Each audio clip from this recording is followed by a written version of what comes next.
experience, and you have a lot to share. It's been 60 years. I can't even imagine living with alopecia for 60 years. So what I want to do, can you just tell us how old you were when you noticed your hair was falling out, and just kind of give us help us see the journey of what it was like to have alopecia for 60 years. And I know that's a lot to unpack, but just give us a little bit about your journey in the beginning, what it was like.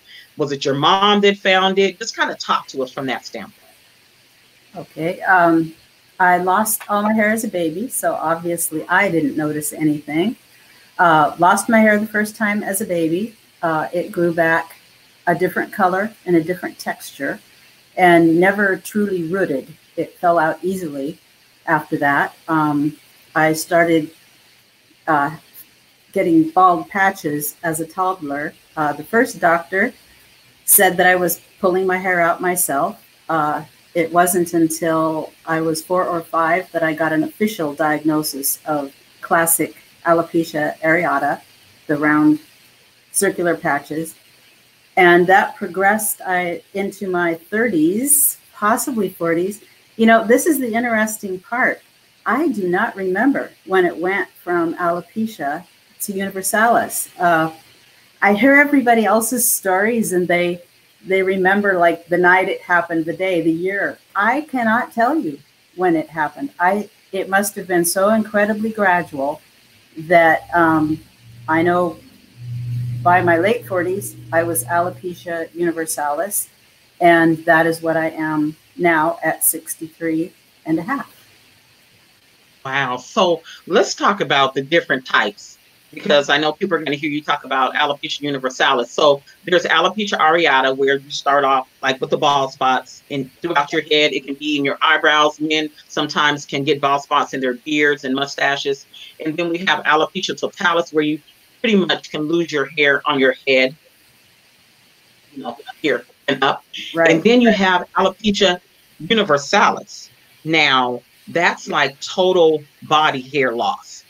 I started off with areata totalis. I don't even remember, like you said, how it kind of progressed, but I lost my nose hairs, my eyelashes, but of course I have my eye accessories on right now. You know, we can accessorize. But I lost like pretty much all of my body hair. Did you lose your nose hairs? What was that like for you? Because for me, it was a surprise, because I didn't realize I lost my nose hairs. Well, I'm not sure I ever had any nose hairs. I do know that I had sinus surgery last year, and nobody had told me in 60 years that there might be a connection between your sinuses and alopecia. But the surgeon confirmed that 60 years of no nasal hairs, no protection, and inflammation did indeed cause damage that needed to be taken care of surgically. So I came very late to the idea of needing to take care of my sinuses and my nasal passages. I go everywhere now with the rinse and the steroid sprays. And yeah, that's something that I wish I had known. That is one of the things I wish I had known. And maybe I could have taken care of my sinuses all this time and avoided surgery. Wow, that's deep. 60 years, like I said, I can't even imagine that. But I want to backtrack a little bit. So 60 years ago, I know the time was different. There wasn't the internet. And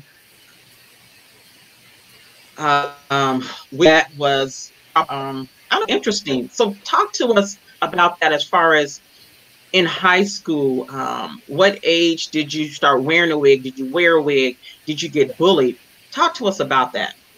Well, first and foremost, I'd like to say that the last, in spite of the social difficulties and the physical effects, the last 60 plus years have been full and rich and rewarding. I mean, I'm having a fabulous time.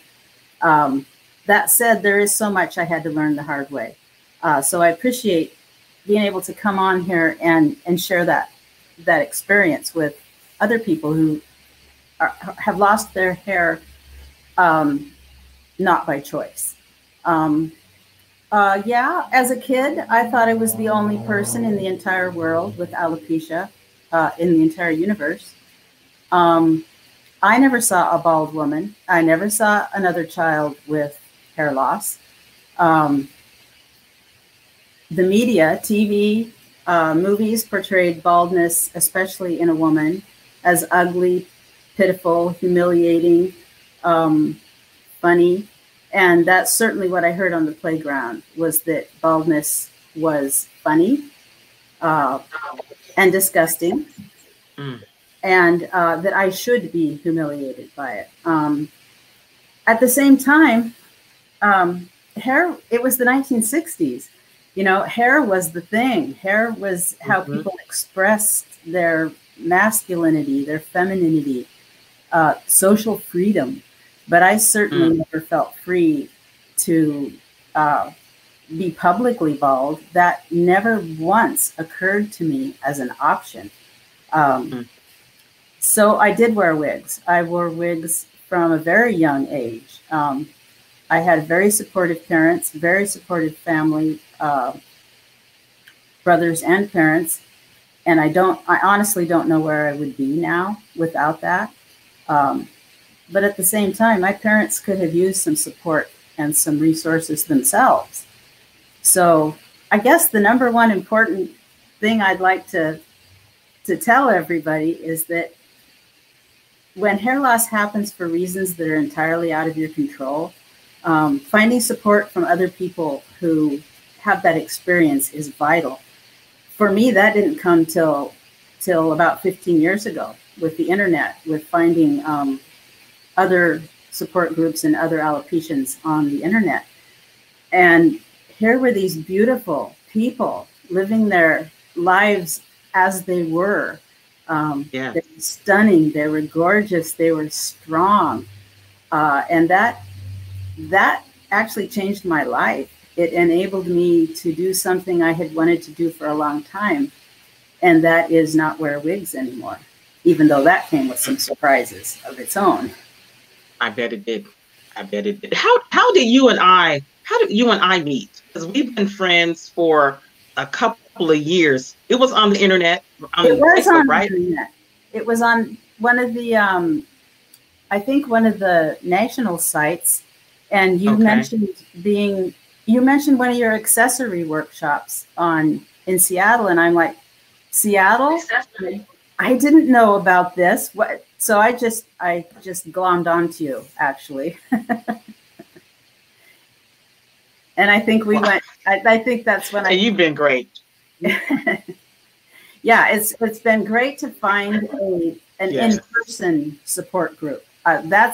That's important too. If you can do that, if you Hmm. can a place where you can find that. Wow. So you've had alopecia pretty much your whole life. You went through elementary, high school, mid-age. Did you feel isolated at all during your journey? Yes, as I say, I thought I was the only person in the world with alopecia. The only time I ever heard the word alopecia was in the doctor's office, referring to me. I never heard it talked about as a community or as a group of other people that had it. So definitely that isolation, I would think, would be the number one thing to start with, is find that support. Hmm. Wow, that's good. That's good. You mentioned earlier too how about in the 60s, when wearing wigs and being free and all that. What was surprising to you about not wearing wigs when you decided not to wear wigs? What was there an awakening for you? Talk to us about that. What happened to you on the inside that made you decide, you know what, I'm not going to wear wigs? What took place? Uh, I think I think it actually. had been growing for some time. Wigs are not comfortable. They're expensive. They take constant maintenance. But even more important than that for me, it started to feel like I wasn't being honest. Even though I never lied about it, I usually told everybody, this is a wig. If they say you've got great hair, I'm like, you know, you can go buy it. But to a certain extent, I did start to question whether beauty had to come with a wig, and whether people can't be beautiful the way they are made. And I actually got a job at a beauty college in the administration part. And for some reason, that just cemented the whole thing, to be surrounded by hair everywhere. You know, constant obsession. Everybody's obsession was with hair. And I'm like, you know, I don't have any. And I guess when I like a lot of people, I stopped wearing wigs during a summer heat wave. So I think a lot of people, that's when they decide that you don't want to wear them. I understand that. Yeah, definitely. And it felt so wonderful. Okay. The breeze on your scalp, the burn on your scalp. Yes. But then some realities started to set in. When you say reality, what do you mean? What kind of realities? I guess the biggest surprise to me was the general discomfort of my scalp. I had always assumed that much of my physical discomfort was because of the wigs. Because, you know, they can be itchy, hot, tight, uncomfortable.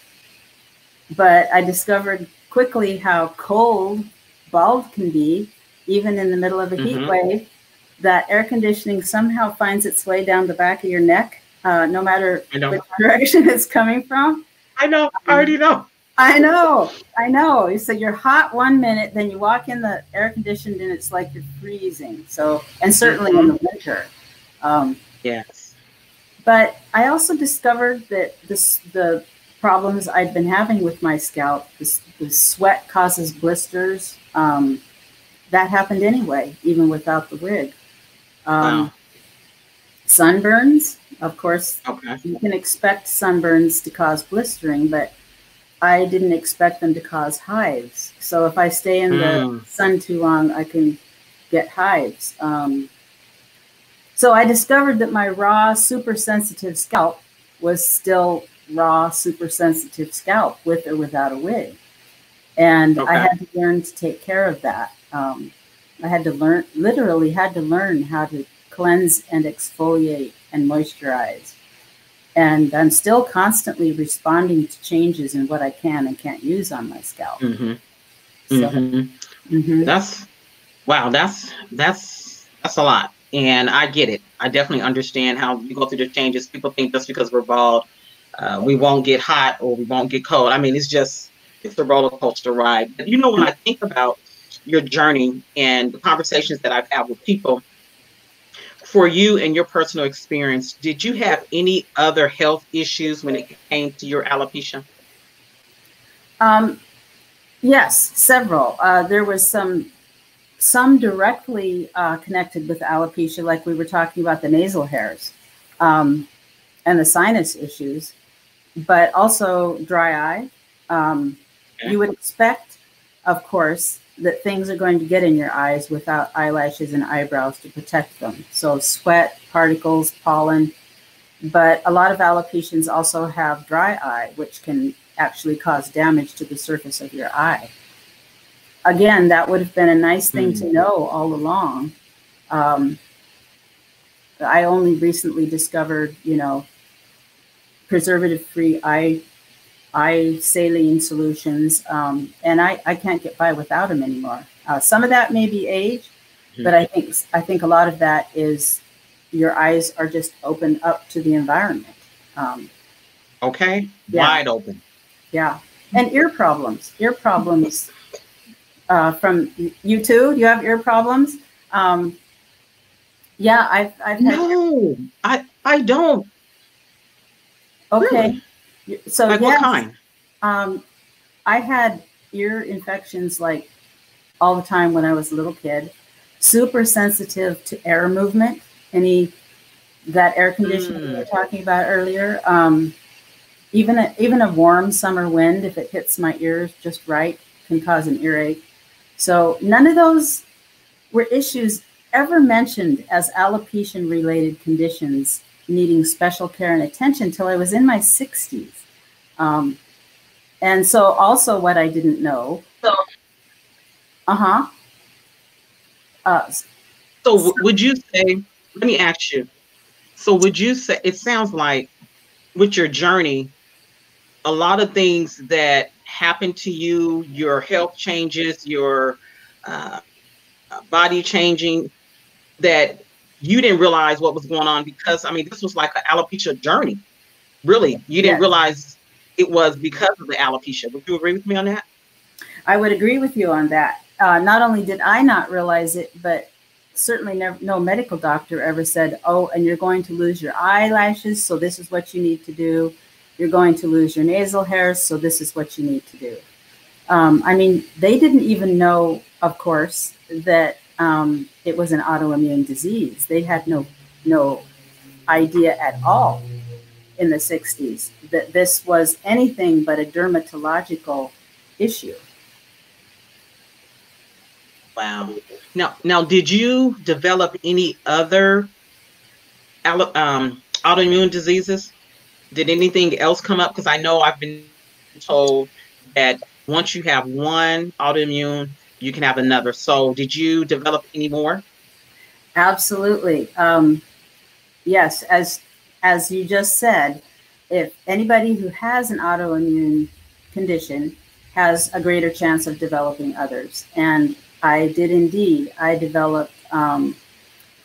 developed Hashimoto's and celiac disease, and Hashimoto's is affects your thyroid, and celiac disease is the inability to digest gluten. It actually um, damages your small intestine. In my case, the celiac also caused skin and scalp problems. And I had a very hard time getting this diagnosed because even in the 1990s, the medical community didn't understand about autoimmunity. In fact, my doctor at the time told me I was causing those problems myself. Wait, I mean, your doctor told you that Yes, you were causing these additional problems. yes. That yeah, I'm laughing because I don't know why. I'm laughing because it's easier than than Right. crying. I don't know. Yes, I had sores both on my scalp and my elbows and my arms, some of which has led to scarring. I researched at the library and found out that though the skin symptoms were rare, Hmm. they fit exactly what I was experiencing. But he refused to test. He said I was picking my skin myself and causing the lesions. So 10 years later, I'm getting sicker and sicker. And finally, another doctor tested Mm. and diagnosed celiac. Um, you know, that was a hard lesson on advocating for myself because I can't even stress how important that is. That's another like major point of that I'd like to get across is advocate for yourself. Hmm. Ask your doctor, whatever's causing your hair loss, ask your doctor about the systemic effects of hair loss. What all is going to go? Um, Exactly. get it Hmm. documented in your medical record if you can, so you can be monitored for these other issues that might crop up. You might have to insist, and you might have to get another doctor, like I did. But it is a such an important part of self care.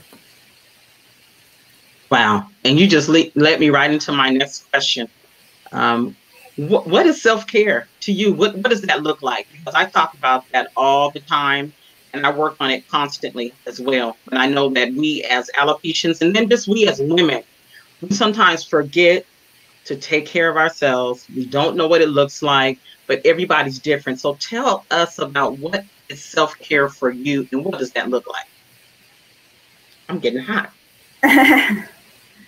um, for me, self-care is about acknowledging what you are experiencing, giving it validity, and then taking action. Self-care gives you the ability to direct what is happening to you, even if you can't prevent it. So learn all you can. Stay informed about whatever's causing your hair loss. Allow your emotions, because they're there. They're going to happen. They're valid. And then the usual, take care of your body, limit sugar, get exercise, sleep, plenty of water, and pay attention to foods that may bring about reactions to your skin. There may be some connections there to what you're eating that you may start getting in tune with a little bit more. I think self-care also, do something that brings joy. Yes. That's so important. That laughing is healing. You've got to laugh. Yes, it is. And I love to laugh. Wow. Take care of yourself, because through all this, we all have other stuff to do. Wow. That's good. That's good. Now, I know I talk to people too about when we think we have alopecia, our life is over, because I thought my life is over. I can't do anything else. Just you kind of give up hope because we put so much emphasis on hair loss. What other kind of hobbies or skills or talents do you have? Because I know you have some. Well, talk to us about that. Yeah. You're an artist? Okay. I paint, pen and ink, some digital art as well. And I've been doing that ever since I could hold a crayon or a pencil. I've still got things that I drew when I was 4 or 5. So that's always been an important part of who I am. And that's the joy part. That's the bringing that part of you out that isn't your physical self only. And everybody's got something. Everybody has something in them that they can bring out and share with the world. Totally agree. I totally agree. So you have had alopecia for 60 years, and I know that you're married, and a lot of people that have alopecia, especially women, and men too, I guess, we don't think that we can be loved. We don't think that we're married. We don't think any of that. Can you just give us some encouraging words to the women, especially that maybe listening to us about, just being married, how your husband kind of just embraced you for who you were, and how long have you guys been married?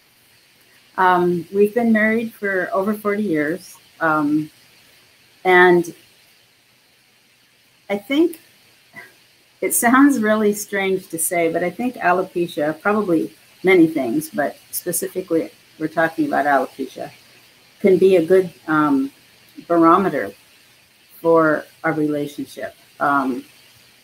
If they aren't going to accept who you actually are physically and inside, what else can't they give on? I mean, you've got a lifetime to live together. You're going to be facing mortgages and, children, and you want someone that's got it, that's got the grown-up capability to take on an actual person. So yeah, there was dating issues where people would walk out when when they find out that I've got a wig, and I'm so glad they did. I'm so glad they did, because that meant that I could be ready when the right one came along. I know that's right. Yeah. Also, be friends. I mean, if you can if you can build your relationship off a good friendship, I think that's also important. That's good. I have a little saying that bald women are for men and not boys. Okay? You That's got to right. be a man. You know, Yeah. it takes a special kind of man to be with a bald woman. You know, so that's awesome, and I agree with everything that you just said. Now you've been married to your husband, and he's basically walked with you on this journey, and I know it had to be I won't say challenging, but he had to learn how to Yes. navigate in his communication and all of that with you. If there was Absolutely. something that you could say to your husband, what would you say to your husband to thank him in regards to him being there with you on your journey? As if he's listening right now, what would you say to him? Well, I tell him all the time, uh, thank you. I don't know, I can't imagine my life without you. Uh, his ability to jump right in and love me, no matter whether I fit the, the standard or not, has a lot to do with who I grew up to be. We grew up together, uh, and I'm I thank him all the time for that. It's something I'm very aware of, because I also know that the isolation we were talking about earlier probably left some remnants in me. And I know it can't be easy sometimes, because I learned early to hold things in and present a stoic front, and not let people in. And that is something that I'll always be dealing with. And as long as he's around, him too. Yes. Yeah, your husband is amazing. I've met He him, and is. he's just a great man. Now, in closing, what would you say to anyone dealing with hair loss, whether it's alopecia, cancer, medically induced, or I can't even say by choice, but by choice too, but what words of encouragement, or what would you just say to those individuals that may be listening right now? Well, you you are not alone. There is a community out there to talk to share resources with, to vent to laugh with. Um, find a, somebody who is going through what you're going through, because they understand. They understand all the different nuances, the different stages of it. So find that support. And I would also say, find a way to get your style out there. And embrace. Sure, maybe your hair will grow back, and if it does, fine. But in the meantime, let's present some style that also accepts and brings in the alopecia. And then you can do that later with your hair too. You'll have learned.